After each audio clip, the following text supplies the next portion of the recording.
से रिकॉर्ड कर लेती हूँ। चले तो thank you so much for joining guys. एक बार मैं शुरू के टॉप 10 नाम जो आए हैं, Ashutosh ji, Rishabh Agarwal, Pratap ji, Mahi Chauhan, Suraj Jhakotia, Mahesh Shevgan, Rishabh Agarwal, Himanshu Rawal, Kapil, Santosh Chaupal, Mahi Chauhan ji, thank you so much for joining. और ऋषभ अग्रवाल जी, आपका सवाल देख लिया, निपॉन एनएफओ के बारे में आप जानना चाह रहे हैं। Got it sir. और जिन्होंने कहा है कि नाइस पेंट, यस, ये नया बैकग्राउंड देखिए, ये वॉल पूरा पेंट करवाया है मैंने खासकर इसीलिए कि जब यहाँ से लाइव करें तो एकदम नीट एंड क्लीन दिखे पीछे सब कुछ। ओके, तो आज हम किन किन सवालों के जवाब देंगे। देखिए कुछ सवाल मैंने पहले से चुन के रखे हैं, तो उसमें से टॉपिक क्या निकला है, एक तो ये कि क्या एक तय उम्र के बाद आपको टर्म प्लान लेने की जरूरत होती है या नहीं होती है। दूसरी बात ये कि जो लोग जिनका स्टेटस एनआरआई होता है, उनके लिए निवेश के विकल्प क्या क्या हैं और उनके लिए निवेश के नियम क्या होते हैं, क्या वो अलग होते हैं एक रेजिडेंट इंडियन से, उस पर आज हम बात करेंगे।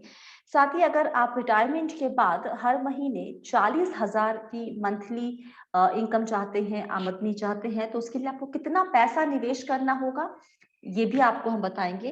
और आज हमारे साथ एक हमारे दर्शक भी जुड़ेंगे, आनंद अग्रवाल जी। इन्होंने अपना पोर्टफोलियो भेजा और यकीन माने इन्होंने बहुत दिल लगाकर काम किया है ये इंश्योर करने के लिए कि उनका जो पोर्टफोलियो है, इक्विटी पोर्टफोलियो, वो सही तरीके से डाइवर्सिफाई हो जाए। तो वो सही डायरेक्शन में है या नहीं, वो आज आपको हम बताएंगे। उनका पोर्टफोलियो जरूर देखिएगा, क्योंकि बहुत ही इंटरेस्टिंग तरीके से उन्होंने अपना पोर्टफोलियो बनाया है। और हम किससे बात करेंगे आज, सवालों के जवाब मैं भी दूंगी, साथ में हमारे साथ जुड़ रहे हैं रूमटा सिक्योरिटीज के हर्षवर्धन रूमटा, जो हमारे सवालों के आज आपके और मेरे दोनों सवालों के जवाब देंगे। ठीक है, तो शुरू करते हैं आज का be wealthy live session. Intro हो गया, अगर चैनल सब्सक्राइब नहीं किया है तो कर लीजिए। ओ सॉरी सॉरी सॉरी, हम लोग जो बी वेल्दी फैमिली है वो 4 लाख सब्सक्राइबर्स का हो गया है, जिसको आपसे मैं बी वेल्दियंस कहूंगी। Thank you so much for subscribing to channel.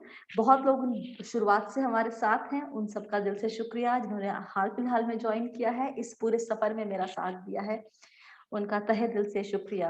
I am just blessed to have you as my be wealthy family. Thank you so much. So join करते हैं, जिन्होंने ज्वाइन किया सबको hi. Rakhi hi, thank you so much for joining, thank you Rakhi again. और चलिए immediately हर्ष को यहाँ पर हम ऐड करते हैं। कहाँ से ऐड करते हैं, यहाँ से।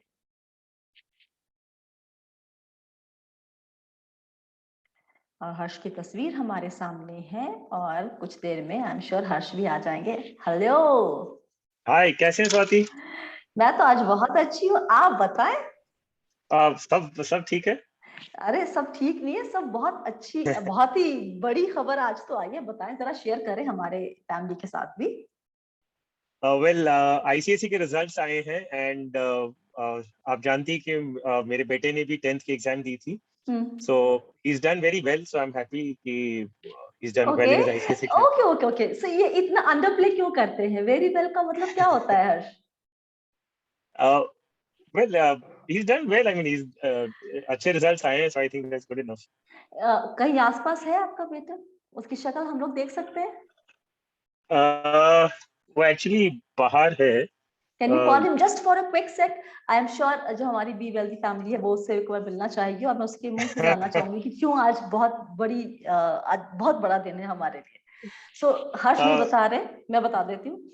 हर्ष का जो बेटा है वत्सल रूमटा, उसने अपने स्कूल में टॉप किया है and he has scored 97% marks in his 10th board. Yes.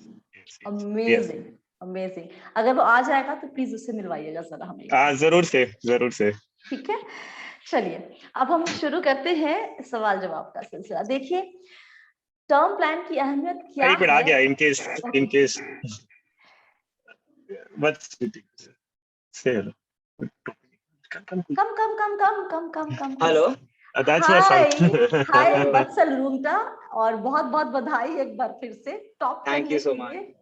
Thank you so और much. thank you for giving us a reason to smile today. That's it. Thank you. Okay, चलो, Yeah. bye. Thank you, Swati. Thank you so much. चलो, तो हम शुरू करते हैं आज सवाल जवाब का सिलसिला। देखिए, टर्म प्लान की अहमियत क्या है ये आपको हम कई दफा कई वीडियो के जरिए बता चुके हैं, लेकिन एक बार फिर से आज बता देती हूँ। जब आप कमा रहे होते हैं और आपके ऊपर आपकी फैमिली फाइनेंशियली डिपेंडेंट होती है, तो आप उनको एक प्रोटेक्शन देना चाहते हैं। कल को अगर आपको कुछ हो जाए तो उनको फाइनेंशियली वो स्टेबल रहे, आपने जो उनके लिए सपने देखे थे, जो गोल्स बनाए थे, वो उसे पूरा कर सके। और ये प्रोटेक्शन आपको देता कौन है? ये देता है आपको एक टर्म प्लान, जहां पर आप एक कवर लेते हैं। पॉलिसी होती है इंश्योरेंस पॉलिसी, जिसको आप एक तय समय के लिए लेते हैं और उसका प्रीमियम भरते हैं, और उस पूरे टर्म में, उस टेन्योर में अगर आपको कुछ हो जाता है तो एक वो जो कवर होगा वो फैमिली को मिल जाता है। लेकिन सवाल ये है बहुत ही सिंपल सा प्रोडक्ट, लेकिन इसको लेके सवाल हमारे मन में काफी होते हैं। पहला सवाल तो यही आता है कि कितने उम्र तक टर्म प्लान लेना चाहिए। कईयों को लगता है कि 50 जितनी जल्दी ले लो ठीक है, बाद में क्या लेना, 45 साल की उम्र में क्या ही टर्म प्लान लेना, या 50 साल की उम्र में क्या ही टर्म प्लान लेना। और वैसा ही एक सवाल हमारे पास आया है आज। किसका सवाल है ये? सारिका कोंडे जी का। Let me show the question first quickly and then will discuss the answer. ये है सारिका जी का सवाल।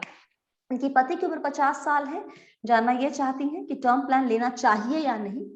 हालांकि उन्होंने एक प्लान देखा है, Bharti AXA flexi term plan, term flexi pro term plan है बेसिकली। जानना चाहती हैं कि ये कैसा प्लान है। तो हर्ष, पहला तो यही सवाल कि क्या 50 साल की उम्र is too late to buy a term plan?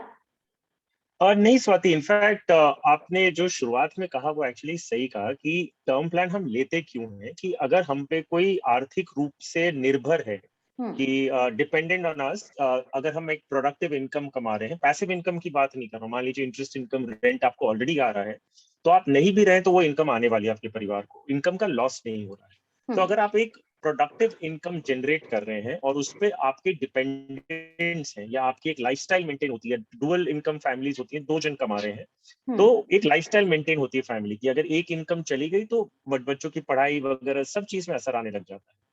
तो अगर सारिका जी, आपके हस्बैंड अगर 50 इयर्स के अभी हैं और आपको उनकी इनकम पे कोई डिपेंडेंट है आज की, तो आपको बेहिचक आपको टर्म प्लान लेना चाहिए। तो 50 साल के हो गए तो क्या हुआ, इनफैक्ट कई ऐसे केसेस होते हैं जिसमें बच्चे यंग होते हैं जब पेरेंट्स फिर भी 55-60 के होते हैं, तो आप उस समय भी इंश्योरेंस ले सकते हैं, कोई हर्ज नहीं है। सो इनफैक्ट इंश्योरेंस कंपनी जब तक आप 65 साल के नहीं होते आपको नई पॉलिसी लेने के लिए अलाउ भी करते हैं। तो कारण है उसका, ऐसा नहीं है कि 50 साल की उम्र के हो गए तो हम टर्म प्लान नहीं ले सकते। सो वेरी क्लियरली कि यस, आप अगर 50 साल के हैं और आपको ऐसे लग रहा है कि आप पे निर्भर है आपके फाइनेंशियली जो आप अर्न करते हैं उसके ऊपर, तो डेफिनेटली आप टर्म प्लान 50 साल की उम्र में भी ले सकते हैं। तो 50 साल की उम्र में आप ले सकते हैं अगर आपके ऊपर कोई फाइनेंशियली डिपेंडेंट है तो। अब ये बताएं कि इन्होंने जो ये भारतीय अक्सा का प्लान देखा है, हालांकि टर्म प्लान तो बड़ा ही सिंपल सा होता है, तो उसको लेके उलझन क्यों होती है कि कौन सी कंपनी का लेना चाहिए, पहला सवाल। और ये भारतीय अक्सा का जो प्लान है वो कैसा है, आप उसको कैसे रेट करते हैं? तो स्वाति, ये बात सही है कि टर्म प्लान एक plane vanilla kind of product है। इसमें एक्चुअली कोई ज्यादा प्रोडक्ट लेवल पे इनोवेशंस एक्चुअली करने की जरूरत भी नहीं है। और जो पॉलिसी होल्डर्स हैं, जो आप देख रहे हैं पॉलिसी लेने के लिए, तो मेक श्योर कि जितना सिंपल प्रोडक्ट लें विदाउट इफ्स एंड बट्स, मतलब आप उसमें जितने कम कॉम्प्लिकेशंस रखें उतना बेटर है। टर्म प्लान क्या कहता है कि आपने मान लीजिए 1 करोड़ की पॉलिसी ली है, आपको अगर कुछ हो गया, death due to any reason including suicide after 1 year, तो टर्म प्लान्स में, इंश्योरेंस पॉलिसीज में रादर, 1 साल के बाद, पॉलिसी लेने के 1 साल बाद अगर कोई पॉलिसी धारक कोई कारण से सुसाइड करके भी डेथ होती है तो भी क्लेम मिलता है, लेकिन 1 साल का वेटिंग पीरियड होता है। तो आप यही चाहते हैं कि मुझे कोई भी कंफ्यूजन नहीं चाहिए, मैंने 1 करोड़ का पॉलिसी लिया है, मुझे अगर कुछ हो जाए मेरे परिवार को आप 1 करोड़ रुपया दे देना। अब इसमें आप इतनी कॉम्बिनेशन बना दी, क्योंकि इंश्योरेंस कंपनीज को अपने आप को कहीं तो अलग करना है ना, मतलब कहीं तो अलग दिखाना है कि मैं कुछ तो अलग दे रहा हूँ। अगर इतना ही सिंपल प्रोडक्ट है तो फिर आप डिफरेंशिएट कैसे करेंगे? सो टू बिगिन विथ, आपको कई चीजें चूज, आपको एक पैरामीटर्स कर सकते हैं आप कि भाई मैं किस पैरामीटर्स पे डिसाइड करूं। 24 करीबन इंश्योरेंस कंपनीज हैं, तो आप कैसे डिसाइड करेंगे कि कौन सी कंपनी से लेना? तो दो तरह के हम अगर फैक्टर्स देखें, एक है क्वांटिटेटिव फैक्टर्स और एक क्वालिटेटिव फैक्टर्स ले लो। मतलब एक है कि जिसके आप टच एंड फील कर लो, मान लीजिए कि आपको पता है कि ये चीज तो चेंज नहीं हो सकती, तो उसमें दो तीन चीजें हैं जो आपको देखनी है। वो है क्लेम सेटलमेंट रेशियो, बहुत ही इंपॉर्टेंट एक डेटा पॉइंट है कि, और ये IRDA हर साल अपनी वेबसाइट पे जर्नल में देती है आपको क्लेम सेटलमेंट रेशियो, कि पिछले साल में जो भी इंश्योरेंस कंपनी के पास क्लेम आई थी उनमें कितने क्लेम उन्होंने सेटल किए, मतलब पॉलिसी होल्डर्स को पैसा दे दिया है, और कितने रिजेक्ट किए गए। और ये आपको क्यों जरूरी देखना कि आप एक पॉलिसी खरीदते हैं ये देखते हुए कि अगर मुझे कुछ होगा मेरे परिवार को पैसे मिलने चाहिए। तो ये एक ऐसा डेटा है जो आपको एक अश्योरेंस देता है कि भाई ये कंपनी क्लेम सेटल कर रही है। तो मेरी नजर में जो भी कंपनी का क्लेम सेटलमेंट रेशियो अगर 95% के ऊपर है, so that is a good ratio. हालांकि आज की तारीख में हम रेशियोज देखेंगे तो 97, 98, 99 तक भी जा रहा है। इसका भी 97.35 है पॉलिसी वाइज भारतीय अक्सा का, और अमाउंट वाइज 95.75। लेकिन इस पे हमारी पहले भी बात हुई है हर्ष, कि क्लेम सेटलमेंट रेशियो क्या वाकई सही नंबर दिखाता है? मतलब अगर सिर्फ प्योर टर्म प्लान के लिए हम बात कर रहे हैं, क्योंकि उसमें तो वो सारी लाइफ इंश्योरेंस पॉलिसीज इंक्लूडेड होती हैं, जिसमें जो इंश्योरेंस कम इन्वेस्टमेंट प्लान होते हैं, तो वहां का भी अगर क्लेम जा रहा है तो वो भी उसके अंदर आ जाता है। तो सिर्फ और सिर्फ टर्म प्लान के लिए अलग से कोई CSR नंबर्स नहीं होते हैं। या unfortunately so, but I am hoping, क्योंकि इतना रिप्रेजेंटेशन गया हुआ है कि कि आप टर्म प्लान का एक सेपरेट करें, लेकिन उसमें क्या, आप जितना मांगेंगे उतना फिर एंडोमेंट के लिए अलग मांगेंगे। सो आई मीन ऐसे इंडस्ट्री लेवल अगर आप देख लें कि एक कंपनी के पास कितनी पॉलिसीज का क्लेम आया था और कितना सेटल किया। आपने सही कहा कि कैन यू सिंगुलरली, मतलब खाली एक क्लेम सेटलमेंट रेशियो को देख के क्या हम डिसाइड कर सकते हैं? नहीं। और क्या ये डेटा टर्म प्लान को रिप्रेजेंट कर रहा है? नहीं। सो इसमें मेच्योरिटी प्रोसीड्स को भी सेटलमेंट में गिना जाता है। ओके। तो इन एनी केस पॉइंट ये है कि एक बार के लिए आपको जो डेटा पॉइंट्स है उसमें से आपको फिल्टरिंग करनी है। उसका एक पैरामीटर मैंने बताया claim settlement ratio two begin with. तो उसमें आपको एक फिल्टर आपको लगाना है, वो है कि 95% के ऊपर अगर क्लेम सेटलमेंट रेशियो है तो ही मुझे इंटरेस्ट है। और क्वाइट ऑनेस्टली 24 में से करीबन 15-20 कंपनियां तो हैं जो 95% के ऊपर जाती है, इंक्लूडिंग भारतीय अक्सा जो हमने बात। So it is a good filter to start with. फिर आपको दूसरा देखना है जो एक्चुअली आपको नंबर्स मिल जाते हैं, वो है प्रीमियम कॉस्ट, कि भाई आप प्रीमियम कितना भरने वाले हैं। क्योंकि आप ये देख रहे हैं कि ये प्लेन वनीला प्रोडक्ट है। अगर 1 करोड़ का इंश्योरेंस मुझे एक जन अगर 15,000 में दे रहा है, दूसरा 20,000 ले रहा है, तो मैं 20,000 क्यों दूं? तो ये प्रीमियम कॉस्ट को आपको एक पैरामीटर उसमें भी आप नोट कर लीजिए। और प्रीमियम को अभी आप कंपेयर करेंगे क्वालिटेटिव डेटा में, जो एक सब्जेक्टिव डेटा होता है, जो आपको एक फील गुड फैक्टर उसमें बाद में आता है। तीसरा जो पॉइंट आपको देखना है वो है राइडर्स और एडिशनल कवरेजेस क्या मिल रहे हैं। कि अगर मैं एक पॉलिसी लेता हूं और मुझे एक रिक्वायरमेंट है, मान लीजिए क्रिटिकल इलनेस की, तो क्या इस पॉलिसी में क्रिटिकल इलनेस जोड़ सकता हूं? और क्रिटिकल इलनेस मुझे कैसे पेमेंट मिलेगा? उदाहरण देता हूं मैं आपको। ICICI और HDFC दोनों आपको टर्म प्लान में क्रिटिकल इलनेस राइडर जोड़ने का ऑप्शन देते हैं, लेकिन पे आउट जो मिलता है उसका दोनों स्ट्रक्चर अलग है। और ये दोनों लीडिंग इंश्योरेंस कंपनीज का बता रहा हूँ। सो आपने मान लीजिए 1 करोड़ का टर्म प्लान ICICI से लिया है और उसमें आपने 25 लाख रुपए क्रिटिकल इलनेस लिया है। और वही आपने 1 करोड़ का टर्म प्लान HDFC में और 25 लाख का क्रिटिकल इलनेस लिया। अगर पॉलिसी होल्डर को एक क्रिटिकल इलनेस हो जाती है और उसका पेमेंट मिलना है, क्लेम आ जाता है, तो ICICI क्या करता है, 1 करोड़ में से ही 25 लाख आपको देता है। सो ये आपका सम insured will henceforth reduce to 75 lakhs। अगर 25 लाख आपको क्रिटिकल लिया तो life cover reduces to 75 lakhs। और उस हिसाब से आपका प्रीमियम भी उसके बाद 75 lakhs पे आपको देना है, not 1 crore. HDFC on the other hand आपको 1 करोड़ का लाइफ कवर है, 25 लाख का क्रिटिकल इलनेस दे रहा है। क्रिटिकल इलनेस का क्लेम आया, 25 लाख क्रिटिकल इलनेस का क्लेम मिल गया, लेकिन life cover continuous with 1 crore. So it is some insured plus illness. तो राइडर का भी पे आउट का सिस्टम क्या है वो भी एक बार देखना आपको बनता है। So these are basic features मैंने कवर कर दिए। और जी, भारतीय अक्सा का जो प्लान है, जो नाम दिया है सारिका जी ने, आप अगर उसको रिव्यू करके बता सके, क्या उनके लिए ये प्लान सही है या नहीं? अगर मेरी लिस्ट में आप पूछे, सो हमने जो क्वालिटेटिव डेटा और क्वांटिटेटिव डेटा की बात कर रहे हैं, उसमें मुझे भारतीय इतना अच्छा नहीं लगता है। आई मीन आई प्रिफर कि अगर आप एक इंश्योरेंस खरीद रहे हैं तो आप उन कंपनी से खरीदें जो टॉप की 5 कंपनीज होती है। और उसको आप, और टॉप की 5 कैसे होती है, एक तो फीचर्स मैंने आपको बता दिए जो कंपेयर करने, और जो टॉप की 5 कंपनीज के पैरामीटर्स हैं जो हमने बनाए हैं कि भाई मैं ये डिसाइड करता हूँ, क्योंकि ये बहुत इंपॉर्टेंट प्रोडक्ट है और ये क्लेम कब आना है, जब मैं नहीं रहने वाला।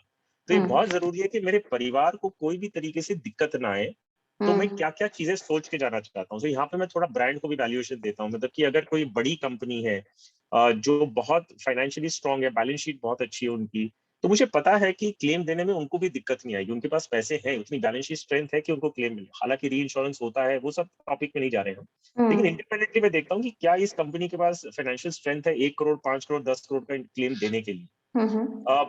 दूसरी चीजें जो आपको देखनी है कि इंडियन पार्टनर कौन है, जैसे ICICI prudential, HDFC, standard life, ऐसी जो कंपनीज हैं, इंटरनेशनल पार्टनर कौन है, इंडियन पार्टनर कौन है। क्योंकि आखिर में मैं ये देखता हूँ, आज ही कोलैबोरेशन है, मान लीजिए 10 साल बाद ये कोलैबोरेशन नहीं रहता है, तो ये इंश्योरेंस कंपनी का क्या होगा। मैं चाहता हूँ, मैं हर 10 साल में तो नई नई कंपनी की पॉलिसीज नहीं लेने वाला। तो ये सब जो है, ये मोटा मोटी एक क्वालिटेटिव डेटा आता है जिसका कोई पैरामीटर नहीं है, लेकिन ये आपको क्या अच्छा लगता है। मैं ये देखता हूँ कि कोई इंश्योरेंस 25-30 साल की पॉलिसी ले रहा हूँ मैं, तो 30 साल तक कंपनी भी रहनी चाहिए, वो भी जरूरी है। तो अगर वो कंपनी नहीं रहेगी तो पॉलिसी का पेमेंट कौन करेगा, so I don't want all those things, promoter group कौन है। सो इन पैरामीटर्स को ध्यान में रखते हुए, along with claim settlement ratio, premium cost, coverage, इन सबको अगर एक मिश्रण बनाते हैं, तो मुझे जो 5-6 अच्छे नाम लगते हैं वो है ICICI prudential, HDFC life, Kotak हो गया, एसबीआई है, लेकिन एसबीआई का खाली लास्ट ये साल का जब हम क्लेम सेटलमेंट रेशियो देखेंगे 94 पॉइंट समथिंग है, I don't know why, but हालांकि होना चाहिए ज्यादा। टाटा एआईए है, कोटक महिंद्रा जैसे मैंने बताया, आदित्य बिरला। सो ये सब बहुत बड़े फाइनेंशियल कॉन्ग्लोमरेट्स हैं, तो आई थिंक इनकी पॉलिसीज दिया हुआ ज्यादा बेटर होता है। अगर थोड़ा मुझे ज्यादा देना पड़े, स्टिल इट्स फाइन। और मुझे ये भी लगता है जो इनका जो फीचर है इनमें, भारतीय AXA की पॉलिसी में एक ज्वाइंट पॉलिसी फीचर है कि आप स्पाउस के लिए भी ले सकते हैं। मुझे लगता है कि अगर आपका स्पाउस जो भी है, चाहे वो फीमेल है या मेल है, अगर वो फाइनेंशियली कंट्रीब्यूट नहीं कर रहा है तो उनके लिए पॉलिसी लेने का मतलब बनता नहीं है। इसको आप इन्वेस्टमेंट के तौर पे ना देखें तो ज्यादा बेहतर होगा। तो वैसे फीचर्स अगर आपको ऑफर किए जा रहे हैं, then you have to be very careful कि आपको उस फीचर की जरूरत है भी, कि आपको सिर्फ एवं एक कुछ मिल रहा है तो चलो ले लेते हैं, एक्स्ट्रा टाइप में सोच के ले लिया। तो वो सब बातें भी ध्यान देना होगा। उसके हिसाब से सारिका जी आपको, आई गेस जितने हर्ष ने नाम बताए हैं, आप उसमें से कंपेयर कर लीजिए इंसान के साथ, उसके बाद जो कंफर्टेबल हो आप उसके साथ जाएं। लेकिन 50 की उम्र में क्या टर्म प्लान लेना चाहिए? जवाब एक लाइन में है हाँ। गुड। अब इससे जुड़ा हुआ 1-2 सवाल आया हुआ है, क्विकली उसका आंसर देंगे। राहुल जी का सवाल था, क्या टर्म प्लान का कवर बढ़ा सकते हैं? जी हाँ, कई पॉलिसीज आपको ऑप्शन देती है कि इसको इंक्रीज ऑफ सम इंश्योर्ड बोलते हैं, कि आपने अभी, अब जैसे भारतीय AXA का हमने बात किया, उसका एक फीचर ये है कि आप अपना प्रीमियम, अपना सम इंश्योर्ड बढ़ा सकते हैं। तो ज्यादातर कंपनीज आपको ये ऑप्शन देने लग गई कि पूरी पॉलिसी टर्म में आप मैक्सिमम 1 बार या 2 बार, या कोई लाइफ इवेंट्स होते हैं तो आप अपना सम इंश्योर्ड बढ़ा सकते हैं। तो मान लीजिए आपने 1 करोड़ की पॉलिसी, भारतीय AXA का बता दूं, अगर 1 करोड़ की पॉलिसी आपने ली है, तो आप पूरी टर्म में, पूरी पॉलिसी के पूरी टेन्योर में आप 2 बार अपना सम इंश्योर्ड बढ़ा सकते हैं। और वो एक बार जब आप बढ़ाते हो 50% बढ़ा सकते हो। तो 1 करोड़ की पॉलिसी है तो आप उसे 1.5 करोड़ कर सकते हैं विदाउट एनी मेडिकल टेस्ट, लेकिन आपको अंडरटेकिंग जरूर देना पड़ेगा, डिक्लेरेशन देना पड़ेगा कि हेल्थ ठीक है। तो ऐसे यस आप बढ़ा सकते हैं, बट आई स्टिल सजेस्ट कि आपको अगर लेना है तो फ्रेश पॉलिसी एक अलग ले सकते हैं। I mean we can even do that, तो इतना कोई बहुत बड़ी बात है नहीं। सचिन नंदा जी का सवाल है कि 40 साल उम्र है, best term plan, should I go with LIC और any other private company? LIC versus private company, what would you prefer? Okay, so branding wise obviously LIC का जो ब्रांड वैल्यू है, फाइनेंशियल स्ट्रेंथ है, उसके बारे में तो कोई कंपैरिजन नहीं है with other private companies as well. तो वो पैरामीटर्स में ठीक है। अब यहाँ पे जो पैरामीटर आया था कि प्रीमियम कॉस्ट क्या है, तो प्रीमियम LIC का जो प्रीमियम कॉस्ट है टर्म प्लान का, वो करीबन 20% हायर है, विद 20 to 30% हायर है when you compare to private life insurance companies. तो अब मैं ये देखता हूँ कि क्या मुझे 20 से 30% ज्यादा देना है फॉर अ ब्रांड LIC। तो मुझे पर्सनली लगता है कि टॉप की जो 5 प्राइवेट कंपनीज है, उनका प्रीमियम अगर 20-30% चीपर है और बाकी सब ठीक है, तो I will like to go with private companies and save that 20-30%। तो मेरी राय इनके लिए रहेगी, प्राइवेट कंपनीज का आप टर्म प्लान ले सकते हैं ऑफ दीज 5-6 जो बिग कंपनीज के मैंने जो नाम दिया। ओके। किसी ने पूछा है टाटा AIA का क्लेम सेटलमेंट रेशियो क्या है? If you give me just 1 second, मैं तुरंत देख कर बता देती हूँ। टाटा AIA का क्लेम सेटलमेंट रेशियो, ओके अभी नहीं दिख रहा है, बाद में बताया जाएगा। बाय द वे IRDA की साइट पे अगर आप जाएंगे राहुल जैन जी, वहां पर एनुअल रिपोर्ट नाम की चीज है, एकदम एनुअल रिपोर्ट के उसमें टैब पे जाएंगे तो वहां पर आपको पेज नंबर आई थिंक 191 पे क्लेम सेटलमेंट रेशियो दिया हुआ है 1920 का, तो आप एक बार वहां से आ जाकर चेक कर लीजिए। ओके कुछ सवाल अब क्विकली सामने लेते हैं हम यहाँ से।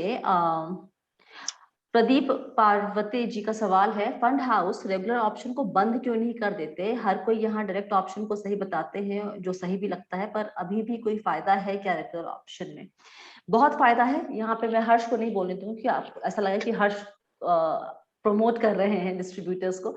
मैं बता देती हूँ, देखिए हम लोग को लगता है कि हमारे लिए पैसे मैनेज करना बड़ा ही आसान काम है।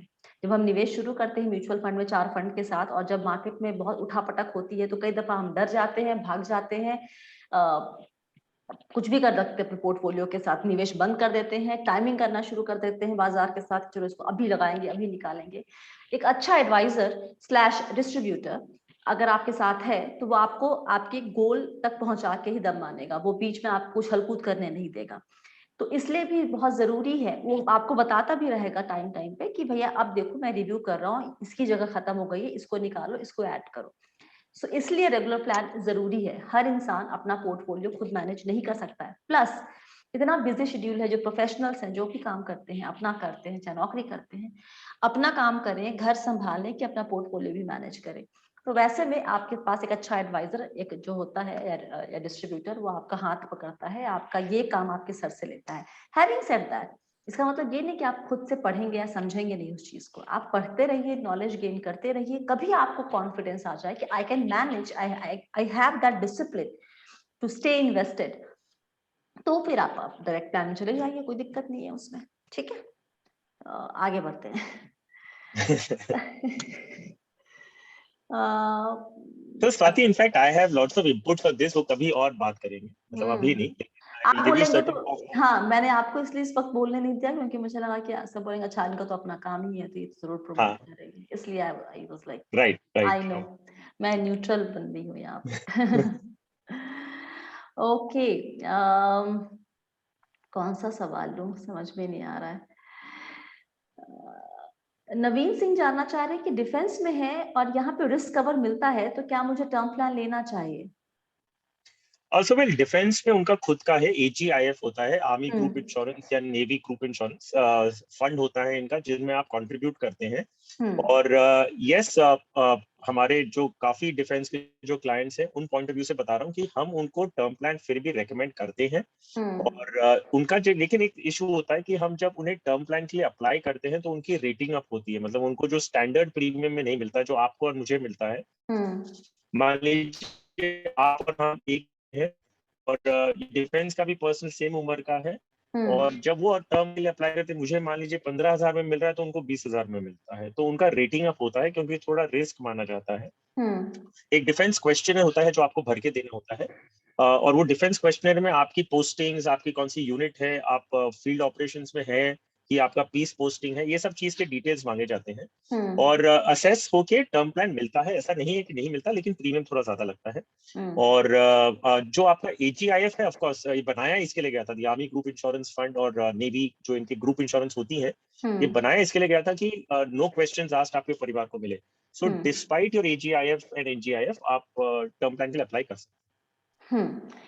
क्विक क्वेश्चन रवि रमेश जगताप जी का, 40 साल उम्र है, SIP पोर्टफोलियो ऑफ 6 फंड्स, गौर से सुनिएगा, Axis blue chip, Mirae asset emerging blue chip, PPFS Parag Parikh flexi cap है, Axis mid cap, SBI small cap, Kotak flexi cap. How to park 1 lakh between these funds?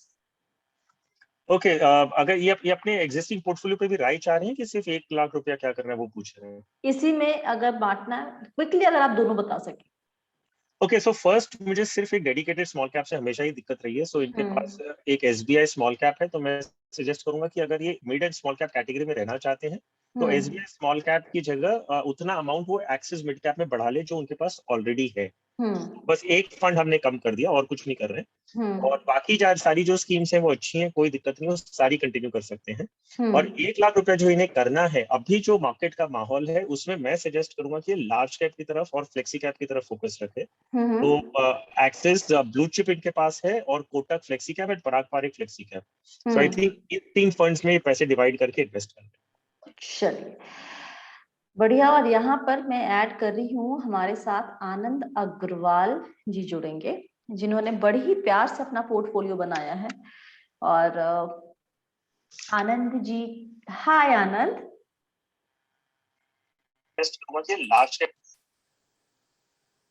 Anand, can you hear me? Hello ma'am. Hi hi hi, आपको आवाज आ रही है? Very good, thank you so much. बताएं कहाँ से बात कर रहे हैं आप, और उसके आगे बढ़ते हैं। मैम मैं अभी लेमिंगटन स्पा से बात कर रहा हूँ। It's in England right now. So I am a new investor basically, and I started investing last year. Sorry. No, please. So I saw your portfolio, Anand, and I was really impressed. Even Harsh was pretty impressed. आपने बड़ी मेहनत करी है अपने portfolio में ये ensure करने के लिए कि डाइवर्सिफिकेशन सही तरीके से हो, डुप्लीकेशन ज्यादा ना हो। जी। How much time it took to build this kind of portfolio for you? Actually, the mindset was I wanted to start investing in shares, right? So first I started with SIP in shares only. So that time I was not thinking about mutual funds. So I've seen a lot of your videos as well. So at some point I felt, okay, I think investing just in shares won't help. And I wanted to invest in IT shares basically and banking shares.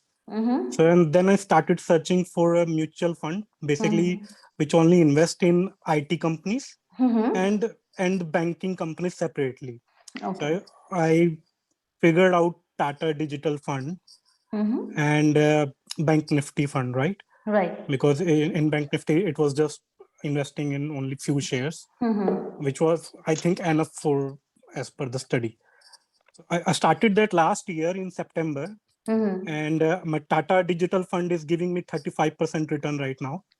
Yeah, right. And my banking fund is giving me around 19% return right now.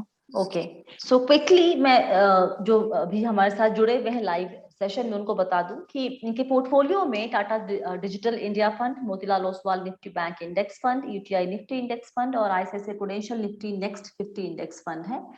इन्होंने study किया, इनको पता चला कि total 144 stocks में इनके पैसे लग रहे हैं और जिसमें सिर्फ 15 स्टॉक्स ही रिपीट हो रहे हैं, बाकी 129 स्टॉक्स एकदम यूनिक है इसमें। और सो क्विकली हम राय ले लेते हैं हर्ष से आपके पोर्टफोलियो पर, आपकी स्ट्रैटेजी के ऊपर। ठीक है हर्ष? जी ma'am. Yeah, Anand, I must compliment you for the effort that you put in creating your portfolio. So the good part is, and the portfolio that you've created is also very nice. So it's not that you just put in effort, and you've also got the appropriate, you've got low cost index funds, you've looked for IT and you've picked up a good IT sector fund. So I think wonderful. Okay. Just a few small changes just to make your life little easier. Sure, sir. Okay, just to make it easier. You're doing a fantastic job, but just to make your life a little easier. Okay, so you've got a Nifty 50 fund and you've got a Nifty Next 50. So I'm sure the objective has been to have a top 100, the entire segment of large cap funds into your portfolio. Right. So instead of this, what you could do is you could buy and invest into one Nifty 100 fund, index fund. Okay. You have got Nifty 50 and Nifty Next 50. So you've got two funds. Right. And in which, of course, there is some duplication of a couple of shares. So what you could simply do is buy and invest into a Nifty 100 fund. So that you get all the 100 companies in one scheme itself. Right. So this reduces. I can suggest an Axis Nifty 100 fund, which you can invest into. Yeah, Axis Nifty 100 index fund again. So you'll get all the large caps. So you can stop the 50 and next 50. So that is fine. Okay, allocation will be slightly different.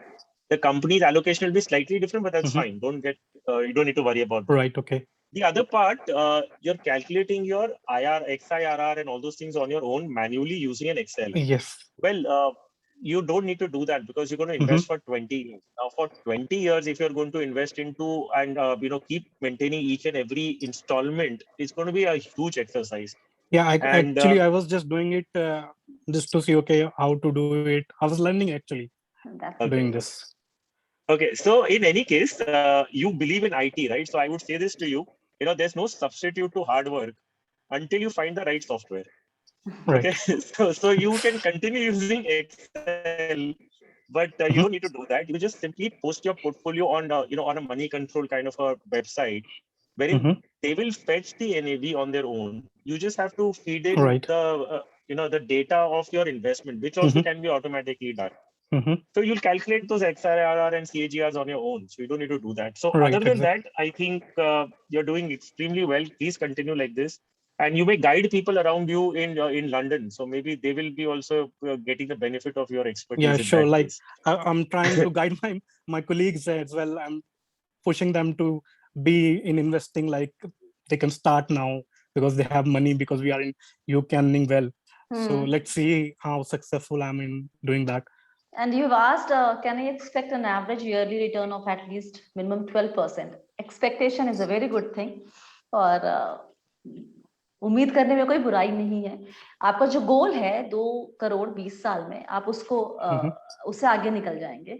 उसमें कोई अगर 12% का return अगर आपको minimum आ भी जाता है तो अभी आप उससे तो चिंता करने की कोई बात नहीं.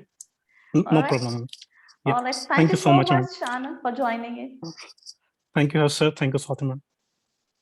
चले, अब हम कुछ और सवाल लेते हैं अपने लाइव चैट से. Okay, Subrata Das Gupta ji, can we consider YTM as probable return of a debt mutual fund? If yes, then how can we get the rolling return of a equity mutual fund without using Excel? Harsh. Okay, so as far as the YTM is concerned, so आपको जो भी आपका fact sheets है उसमें आपको scheme की YTM दिखाई जाएगी. इनफैक्ट दीज वेबसाइट्स कई एग्रीगेटिंग वेबसाइट्स हैं जिनमें आपको पोर्टफोलियो YTM दिखाते हैं कि ये पोर्टफोलियो का YTM, अगर आप everything goes well it will remain that much. उसमें से सिर्फ आपको फंड मैनेजमेंट कॉस्ट माइनस करना है, जो खर्चे हैं, क्योंकि ये पोर्टफोलियो लेवल का YTM. तो मान लीजिए पोर्टफोलियो दिखा रहा है आपका 5% YTM और उसका खर्चा है करीबन 0.6%. तो आपको ये मान के चलना है कि 5% माइनस 0.6% जो एक्सपेंस है वो कटने के बाद आपको 4.4%, अगर if they maintain the portfolio as it is, जो होता नहीं, वो चेंज होते रहेगा, but this is average YTM. Yes, वो कर सकते हैं आप. जो इनका दूसरा सवाल था कि रोलिंग रिटर्न कैसे कर सकते हैं without using Excel. So I think we'll have to use some rolling return calculators and in fact अगर कुछ मेरे पास एक सोल्यूशन है इसका. ये एक एडवाइजर खोज वेबसाइट है. मैं प्रमोट किसी को नहीं कर रही हूँ, लेकिन मैं खुद क्योंकि इस्तेमाल करती हूँ, तो वहां पर आपको ये डेटा आराम से मिल जाएगा. तो आपने अगर बिना एक्सेल के यूज करना है तो सीधे आप एडवाइजर खोज जाए और वहां जाके चेक कर सकते हैं. इनफैक्ट हम भी हमारी वेबसाइट पे बहुत जल्द ये रोलिंग रिटर्न कैलकुलेटर एक्टिवेट कर रहे हैं. काफी टाइम से चल रहा है लेकिन वो वक्त नहीं मिल रहा था मुझे. जल्दी कीजिए, जल्दी. ठीक है. अच्छा, एक रितौन Ghosh, I hope I am pronouncing the name correctly. I have 2 questions, ma'am. Funds contain international exposure और international fund. Okay, दोनों में से बेहतर कौन सा रहेगा इन्वेस्टमेंट के लिए? पहला सवाल है, क्विकली. ओके, सो दोनों एक्चुअली अलग हैं एंड आई डोंट थिंक आप लोग बहुत स्ट्रिक्टली कंपेयर कर सकते हैं. सिर्फ एक डिस्टिंक्ट एडवांटेज बताता हूं मैं आपको. अगर आप एक जैसे Parag Parikh for example flexi cap में अराउंड 30% इंटरनेशनल एक्सपोजर है उनका. तो इंटरनेशनल फंड्स अदरवाइज अगर आप एक डेडिकेटेड इंटरनेशनल फंड लेते हैं तो उसमें आपको जो टैक्सेशन है वो डेट टैक्सेशन लगता है. 3 साल का जो शॉर्ट टर्म लॉन्ग टर्म जो रूल्स हैं, उसके जो टैक्सेशन रूल्स हैं दैट इज इक्विवेलेंट टू जो डेट फंड्स में आपको लगता है. पराग पारेख में आपके पास इंटरनेशनल एक्सपोजर है, लेकिन क्योंकि इसे एक्विटी फंड आपको इक्विटी टैक्सेशन लगता है. तो ये खाली फर्क है. हालांकि मेरी पर्सनल राय ये है कि आप अगर एक इंटरनेशनल फंड में इन्वेस्ट करना चाह रहे हैं, इंटरनेशनल इक्विटीज में रादर इन्वेस्ट करना चाह रहे हैं, so international fund is a better option. एक डेडिकेटेड इंटरनेशनल फंड है जिसमें आप चूज कर सकते हैं कि आपको इंडेक्स लेना है, जैसे नैस्डैक लेना है, आपको अगर S&P 500 लेना है, आपको ग्लोबल एक्सपोजर चाहिए, नॉट ओनली यूएस. तो सारे ऑप्शंस है. चाइना फोकस चाहिए, आपको जापान चाहिए, तो सारे ऑप्शंस अवेलेबल हैं. तो उसे इंडिपेंडेंटली लेंगे तो ज्यादा बेटर है. अगर आप एक फ्लेक्सी कैप में इंडियन इक्विटी फंड में अगर आप इक्विटी एक्सपोजर वाली स्कीम लेते हैं तो उसमें लिमिटेशंस होती है। कल जाके फंड डिसाइड कर सकता है मुझे इक्विटी, इंटरनेशनल इक्विटी नहीं खरीदना, that is their discretion. So dedicated international fund is better, सिर्फ एक tax disadvantages compared to this, लेकिन it is still better to have international fund. Okay, चले अगला सवाल हम लेंगे। टाइम तो हमारा फिर से कम लग रहा है, पड़ गया, लेकिन क्विकली लेते हैं ये सवाल। राम प्रकाश जी का सवाल था, इनको बेसिकली 60,000 रुपए का पेंशन मिलेगा आज से 10 साल के बाद जब रिटायर करेंगे तब। अब इनको जानना ये है कि इनको चाहिए 1 लाख रुपए का मंथली इनकम, 60 वहां मिल गया पेंशन से, 40 और चाहिए, 13 लाख पीपीएफ अकाउंट में है, रिटायरमेंट पर अभी 60-70 लाख रुपए और मिलेंगे। तो कितना इसमें से निवेश करें कि 40,000 रुपए महीने के आसानी से कमा सके? So, देखिए स्वाति, अगर हम ये 40,000 का ही प्रोविजन कर रहे हैं क्योंकि बाकी 60,000 उन्हें एम्प्लॉयर से पेंशन मिलने वाला है, तो अगर ये 40,000 उन्हें आज की वैल्यू ही ले रहा हूँ ना, 1 लाख रुपए की, मैं इन्फ्लेटेड वैल्यू नहीं ले रहा हूँ, मान लीजिए 1 लाख रुपए ही चाहिए फिक्स्ड अमाउंट, तो इन्हें टोटल कॉर्पस जो 60 साल की रिटायरमेंट की उम्र पे इनके पास होना चाहिए वो करीबन 80 लाख रुपए। तो 80 लाख रुपए रहेंगे और ये 80 साल तक जीते हैं तो ये 40,000 इन्फ्लेशन एडजस्टेड रहेगा कि पहले साल में 40,000, अगले साल में उन्हें और 40 प्लस इन्फ्लेशन, तो ये 80 लाख जो इनके पास होगा, तो ये इनका रिटायरमेंट का जो पूरा पीरियड है वो उसमें 40,000 ये 80 लाख से आ जाएंगे। बाकी 60,000 उन्हें उनकी पेंशन जो एम्प्लॉयर देगा उससे मिल जाएंगे। अगर ये इन्फ्लेशन को अभी की वैल्यू 1 लाख ले रहे हैं, उस समय क्या होगा, अगर वो सब गिन रहे हैं तो इन्हें कॉर्पस डबल, सो 1.6 करोड़ की जरूरत पड़ेगी। तो बेसिकली आप बोल रहे हैं कि पूरा का पूरा 80 लाख रुपए हमको इन्वेस्ट करना पड़ेगा टू गेट 40,000 और प्लस उसके आगे इन्फ्लेशन भी ऐड होता जाएगा उसके हिसाब से। करेक्ट। तो 80 लाख इनके पास अगर रिटायरमेंट पे होगा तो 40,000 की ये inflation adjusted income for 20 years post retirement इन्हें मिलती रहेगी और उसमें कॉर्पस खत्म हो जाएगा, जो 80 लाख है वो एंड में खत्म हो जाएगा क्योंकि eat into the corpus also. Okay, तो ये इनकी पेंशन का फुलफिलमेंट हो जाएगा उस हिसाब से। एंड आई थिंक 60-70 लाख इन्होंने कहा कि मिलने ही वाला है, सो आई डोंट थिंक इनको ज्यादा दिक्कत होनी चाहिए। ओके, अब एक सवाल लेते हैं आखिरी, और क्योंकि हमने इसको कहा था कि हम इस पे जब बात करेंगे, जस्ट अ सेक, मैं स्क्रीन जरा शेयर कर लूं। अंकुर जी का सवाल है, अब ये अभी आई थिंक हाल फिलहाल में ही गए हैं, पिछले 1-1.5 साल पहले कहीं बाहर चले गए हैं, और इनका निवेश करंट जो है वो आपकी स्क्रीन पर है, आपको भी दिख रहा होगा। करेक्ट। अब इनको और पैसे भी निवेश करने हैं 45,000 के आसपास, जानना चाहते हैं कि कहाँ कर सकते हैं, और साथ ही ये कि क्योंकि अब इनका रेसिडेंशियल स्टेटस जो है वो एनआरआई हो चुका है, तो इन्हें क्या चेंजेस करने चाहिए अपने पूरे निवेश से जुड़े हुए? सो स्वाति, अगर हम पहले इनके पोर्टफोलियो की बात करें, सो इन्होंने HDFC सेंसेक्स प्लान और पराग पारिक फ्लेक्सी कैप में 15,000 रुपए इन्वेस्ट कर रहे हैं, so that is very good और वो कंटिन्यू कर सकते हैं। इन्होंने जो एडिशनल 45,000 करना है उसकी इन्होंने स्कीम्स जो शॉर्टलिस्ट कर रखी है, उनमें ऑफ कोर्स एक Canara Robeco blue chip fund जो इन्हें लार्ज कैप बता रहे हैं, वो it's a good fund, you can definitely invest in it. Value category में इन्होंने इन्वेस्को कॉन्ट्रा फंड चूज किया है, so that is also good fund. एक दूसरा ICICI वैल्यू डिस्कवरी फंड, ये दोनों अच्छे हैं, तो इन दोनों में से कोई भी सिलेक्ट कर सकते हैं, कोई दिक्कत नहीं होने। I personally prefer the ICICI value discovery, again from the fact that it's a bigger fund, senior fund managers are managing it. Not that Invesco does not have good fund managers, just at a comfort level of pedigree and all those things I prefer better with ICICI, but Invesco is a good fund otherwise.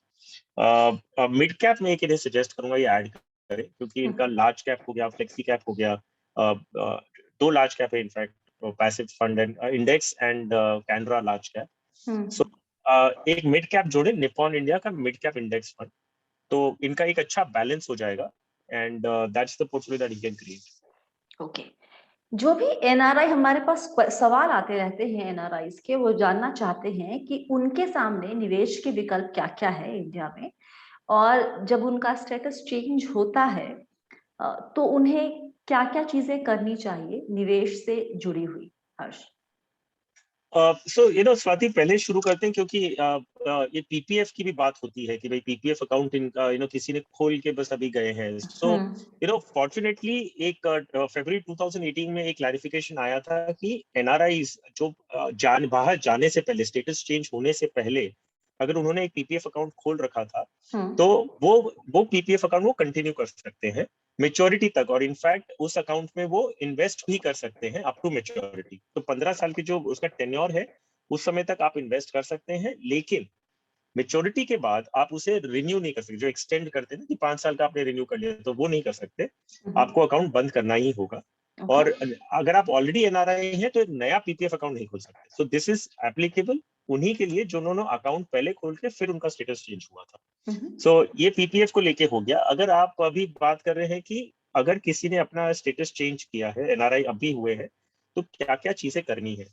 तो first and foremost आप अपना जो bank account है, आप अगर एक Indian bank account maintain कर रहे थे पहले as a regular savings account, resident Indian savings account आप मेंटेन कर रहे थे, आपको वो अकाउंट चेंज, उसका स्टेटस चेंज करके आपको एनआरओ करवाना पड़ेगा। तो आप अपनी बैंक को इन्फॉर्म करें कि आपका स्टेटस, रेसिडेंशियल स्टेटस अभी चेंज हो गया है, तो आपका बैंक अकाउंट का भी जो उसका कैटेगरी है, अगर आप savings account, resident savings account है, तो उसको चेंज करके आपको एक एनआरआई का अकाउंट बनाना होगा उसे। अगर नहीं किया तो in fact as per FEMA regulation से कंपलसरी है, तो आपको करना ही है। कई लोग नहीं करते हैं और वो अपना इन्वेस्टमेंट्स वगैरह भी जारी रखते हैं from those account. So I would not encourage doing this. You are in violation of the law. एक कानून के खिलाफ आपने काम कर रहे हैं, और उसमें हेफ्टी पेनल्टीज के प्रोविजंस हैं। तो फेमा रेगुलेशंस कहती है कि आपको अपना बैंक अकाउंट का स्टेटस चेंज करना है। और नहीं पकड़े गए तो उसका तो कोई जवाब है नहीं मेरे पास कि नहीं पता चला, क्योंकि कई लोग ऐसे चल रहे हैं कि जब तक नहीं पता चले तब तक ठीक है, but I don't think that's a right approach.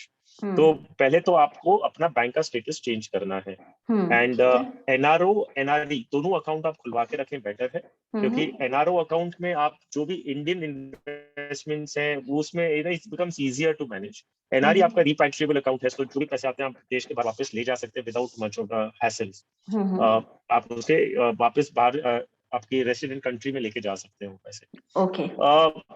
Mutual funds एक एरिया है जहाँ पे काफी इन्वेस्टमेंट्स हैं एनआरआईज की। सो वो एरिया में एक आपको देखने की जरूरत है। आपका अगर रेसिडेंशियल स्टेटस चेंज हुआ है तो पहले ऑफ कोर्स आपको अपना केवाईसी में अपडेट कराना होगा, आपको केवाईसी मॉडिफाई कराना होगा, और उसमें आपको अपना रेसिडेंशियल स्टेटस आपको एनआरआई का करवाना होगा। सो केवाईसी अपडेट करते हैं साथ में आपको एक फटका का डिक्लेरेशन होता है। So this is nothing but foreign account tax compliance act.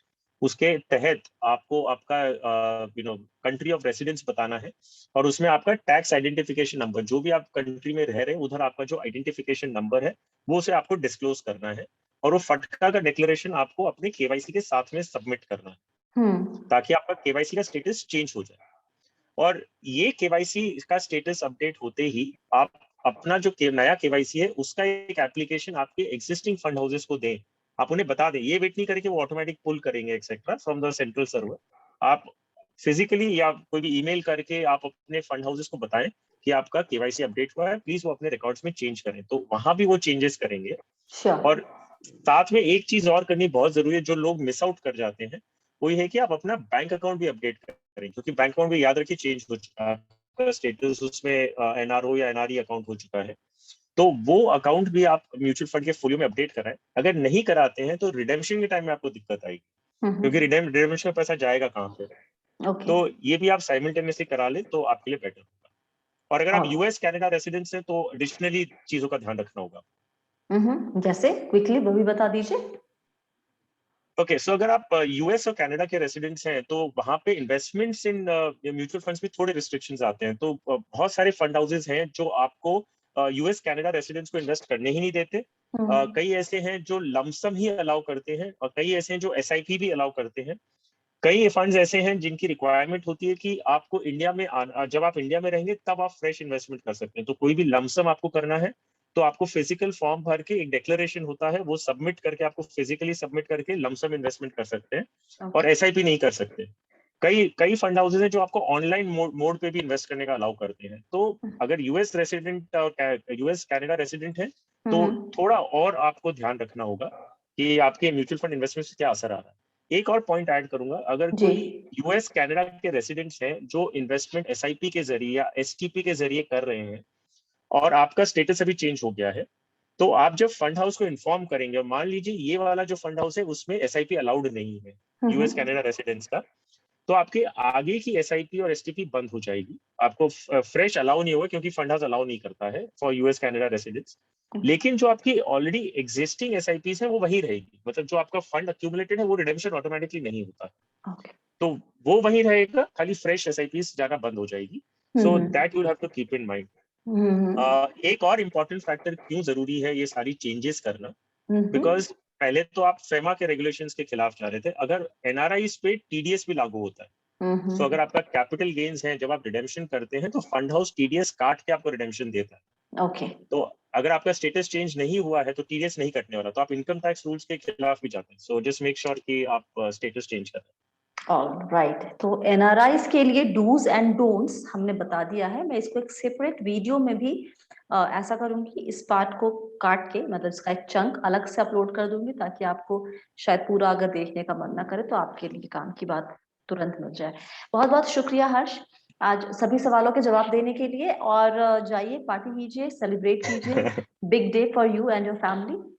Okay, thank you so much ma'am, thank you, thank you, good night. Good night. और फिलहाल के लिए सवाल जवाब का सिलसिला यहीं पे रोक देते हैं, और आपको हमारे डिस्क्रिप्शन बॉक्स में इस वीडियो के खत्म होने पर टाइम स्टैम्प मिल जाएगा, कितने सवाल लिए गए हैं, क्या क्या सवाल कहाँ कहाँ पर है, ये सब। और साथ ही आपको हर्ष से अगर कनेक्ट करना है इंश्योरेंस प्लानिंग या इन्वेस्टमेंट प्लानिंग के लिए, तो उनसे जुड़ने का जो लिंक है वो भी नीचे मिल जाएगा। इंस्टा पे अगर आप मुझे फॉलो करना चाहते हैं तो उसकी आईडी, जीमेल आईडी, जहां पर आपको सवाल भेजना होता है, आप वो भी नीचे लिखा रहेगा। इसके अलावा कुछ अच्छे वीडियोस के लिंक वो भी आपको मैं दे दूंगी। फिलहाल बस इतना ही, तो इतना ही आज के लिए। और जिनके सवाल के जवाब नहीं दे पाई उनसे हाथ जोड़कर माफी।